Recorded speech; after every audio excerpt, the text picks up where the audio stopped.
जय हिंद, वंदे मातरम। आज हम आप लोगों को law incomplete dominance, law of segregation और लॉ इंडिपेंडेंट असॉर्टमेंट तीनों के क्लास के बारे में बताएंगे और बड़े आसानी से इसका एक्सप्लेनेशन हम आपके सामने रखेंगे। सबसे पहले बात करते हैं लॉ ऑफ इनकम्प्लीट डोमिनेंस। इसे कहते हैं अपूर्ण प्रभाविता का नियम। अपूर्ण प्रभाविता का नियम क्या कहता है? मैंने बताया था कि कार्ल कोरेंस नामक वैज्ञानिक ने अपूर्ण प्रभाविता के नियम बारे में बताया था। उन्होंने कहा था कि प्रभाविता के नियम में जैसे लंबे तने वाले पौधे और प्रभावी लक्षण लंबे तने वाले पौधे और अप्रभावी लक्षण बौने तने वाले पौधे का लेकर क्रॉस कराया जाता था, तो पहली पीढ़ी में सभी के सभी प्रभावी लक्षण वाले पौधे प्राप्त होते थे, सभी लंबे तने वाले प्राप्त होते थे। लेकिन अपूर्ण प्रभाविता क्या कहता है कि इसमें जब प्रभावी लक्षण वाले पुष्प का क्रॉस अप्रभावी लक्षण वाले से कराया गया तो एक नए लक्षण वाला पुष्प उत्पन्न हुआ जो प्रभाविता के नियम की ठीक क्या था? विपरीत था। उसके ठीक ये उलट अपनी प्रक्रिया प्रदर्शित करता था। जैसे उन्होंने कार्ल कोरेंस ने ये पूछा गया था, याद रखिएगा कि इसके बारे में किसने बताया था? तो याद रखिएगा कार्ल कोरेंस नामक वैज्ञानिक ने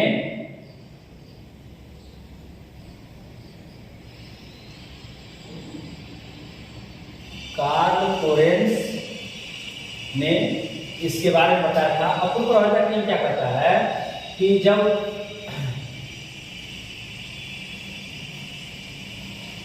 लाल पुष्प, ये प्रभावी लक्षण वाला था, प्रभावी लक्षण लाल पुष्प कैपिटल आर का क्रॉस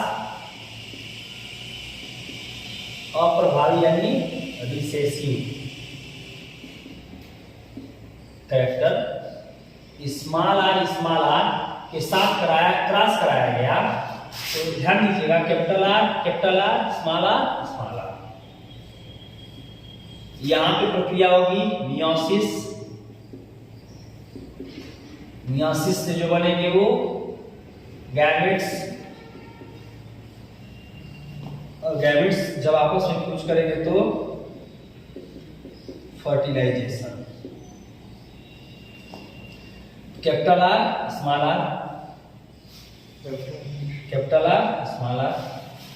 पूरे के पूरे hybrid capital R small R होंगे, कैपिटल आर। लेकिन याद रखिएगा उस प्रभाविता के नियम के आधार पे इसमें लक्षण देखने को नहीं मिलते थे। लाल पुष्प और सफेद पुष्प का जब क्रॉस कराया गया तो ऑल हाइब्रिड पिंक फ्लावर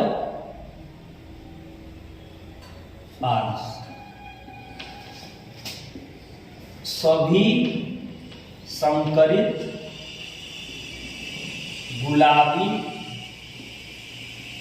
पुष्प वाले पौधे प्राप्त होते हैं। यानी यहाँ पे क्या देखने को मिला कि लॉ ऑफ इनकम्प्लीट डोमिनेंस ये कहता है कि जब लाल पुष्प और अप्रभावी सफेद पुष्प का जब क्रॉस कराया गया तो पहली पीढ़ी यानी इसमें सभी के सभी संकरित जो थे गुलाबी पुष्प वाले पौधे प्राप्त हुए, न ही लाल पुष्प के मिले न ही सफेद पुष्प के मिले। इसलिए इसे लॉ ऑफ इनकम्प्लीट डोमिनेंस के नाम से जाना गया। दूसरा क्या है? प्रभाविता के नियम हो चुका, लॉ ऑफ इनकम्प्लीट डोमिनेंस ये भी आपके सामने मैंने प्रस्तुत किया। दूसरा आपका है law of segregation. Law of segregation इसे कहते हैं पृथक्करण का नियम। पृथक्करण का नियम यह कहता है कि जब पहली पीढ़ी में उत्पन्न संतति या संतान, जैसे लंबे तने वाले पौधे का क्रॉस बौने तने वाले पौधे से पहली पीढ़ी में कराया गया। लाभ सेग्रीगेशन करता है कि जब पहली पीढ़ी में हमें लंबे और बौने तने वाले पौधे का क्रॉस कराया तो पहली पीढ़ी में सभी के सभी प्रभावी लक्षण वाले लंबे तने वाले पौधे प्राप्त हुए, लेकिन सभी के सभी कैसे थे? संकरित थे। उन्हीं पौधों का वापस आपस में सेल्फ क्रॉस या सेल्फ फर्टिलाइजेशन कराने पे जो पौधे उत्पन्न हुए उनमें 4 जीनोटाइप रेशियो वाले पौधे मिले और 2 फिनोटाइप रेशियो वाले मिले। 2 फिनोटाइप कहने का मतलब क्या था कि 3 पौधे लंबे और 1 पौधा बौना।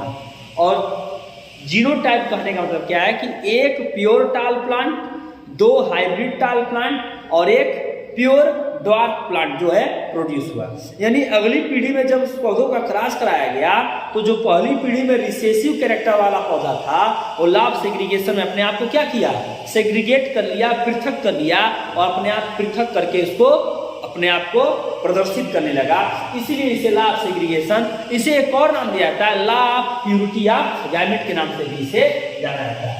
या लाभ सेग्रीगेशन को युग्मक की शुद्धता का नियम भी कहते हैं। युग्मक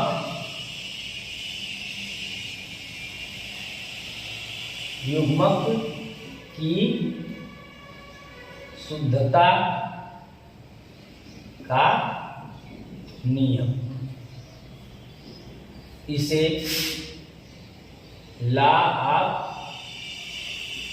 प्यूरिटी ऑफ गैमेट्स के नाम से जाना जाता है।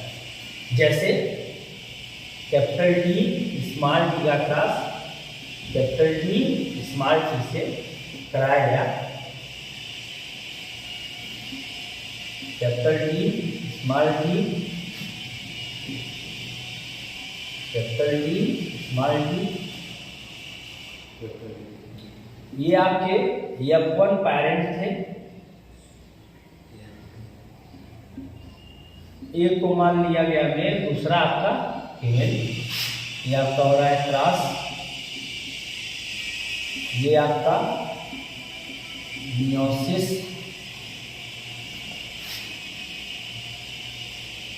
इसका इससे फ्यूजन कैपिटल टी, ये आपका फर्टिलाइजेशन,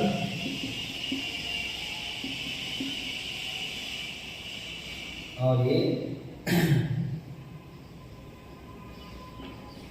प्रोजेनी संतति। दूसरा इससे कैपिटल टी स्मॉल टी, इससे कैपिटल टी स्मॉल टी और लास्ट स्मॉल टी। यहाँ ये फिनोटाइप था 3 टाल 1 ड्वार्फ, और जीनोटाइप 1 प्योर टाल, 2 हाइब्रिड टाल, 1 प्योर ड्वार्फ। इसीलिए जीनोटाइप रेशियो 1:2 और फिनोटाइप रेशियो 3:1 आपको मिलता है। ये लॉ ऑफ सेग्रीगेशन को रिप्रेजेंट करता है। इसे कहते हैं युग्मक की शुद्धता का नियम। इसे law of purity of gamete के नाम से भी जाना जाता है।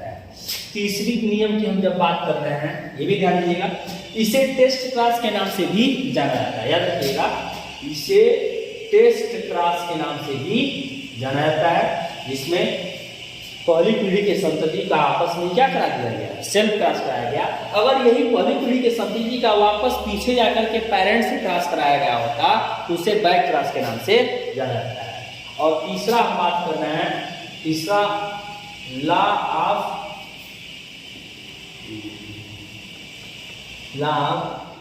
इंडिपेंडेंट असॉर्टमेंट,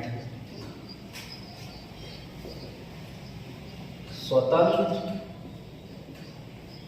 अपव्यूहन का नियम। और स्वतंत्र अपव्ययन के नियम में याद रखिएगा, यहाँ 2 जोड़े लक्षणों को लेकर कार्य कराया है। यहाँ 2 जोड़े लक्षणों को लेकर संकरण कराते हैं। जैसे कैपिटल आर, कैपिटल वाई का cross small R, small Y. पहली पीढ़ी में 2 भी उत्पन्न होंगे, ध्यान दीजिएगा।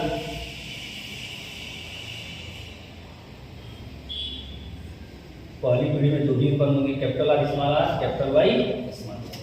या हम ले लें कैपिटल टी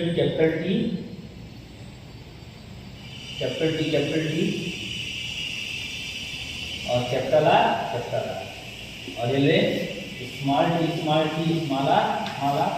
तो ये भी ठीक वाली पीढ़ी में capital T, small T, capital R, small R, ये ऐसे पौधे देखने को मिलेंगे। ये हाइब्रिड डोमिनेंट कैरेक्टर वाले। इनका हम नेक्स्ट अगली पीढ़ी में जब वापस क्रॉस कराते हैं तो उस दौरान हमें 4 प्रकार के मेल और 4 फीमेल गैमेट मिलते हैं।